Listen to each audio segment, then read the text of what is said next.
J'ai redécouvert Molière il y a quelques années. Pour moi, Molière, c'était vraiment la comédie française, le répertoire, enfin, le côté très français, quoi, j'avais un peu du mal. J'ai découvert avec une bande d'acteurs amis, en fait, on a monté Don Juan, dont certains seront dans Georges Dandin.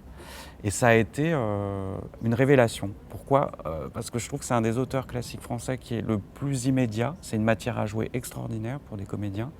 Et dans les thématiques et dans la façon, dans l'immédiateté des problématiques, c'est extrêmement direct, malgré la barrière de la langue et du XVIIe.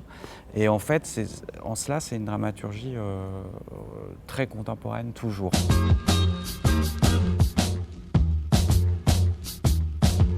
Ce qui m'a intéressé dans la pièce, c'est que, en fait, le personnage de Georges Dandin, donc a priori c'est un paysan, qui arrive dans une famille chez des nobles désargentés, en fait, et c'est un peu, pas le vilain petit canard, mais en fait, en tout cas, il est refusé par cette famille. Et en fait, la pièce, c'est un peu comme un cauchemar, c'est-à-dire qu'on arrive les premières répliques où il dit en fait que sa femme le trompe et qu'il a toutes les preuves et qu'il va convoquer les parents.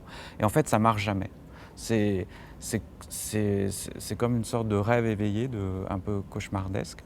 Et en fait, c'est une comédie, comme souvent chez Molière, mais c'est aussi très noir. C'est sur la noirceur notamment des rapports sociaux, c'est-à-dire on l'accepte uniquement parce qu'il a de l'argent, mais il n'est pas de la même classe, donc on le rejette.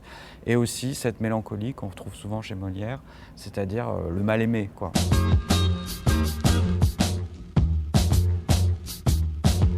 Le mécanisme d'horlogerie de la pièce fait que même si c'est une pièce très noire au fond, c'est un humour très noir, il y a un mécanisme de comédie qu'on peut aussi rapprocher de Feydeau, quelques siècles plus tard. Et donc en cela, voilà, on ne peut pas le manquer.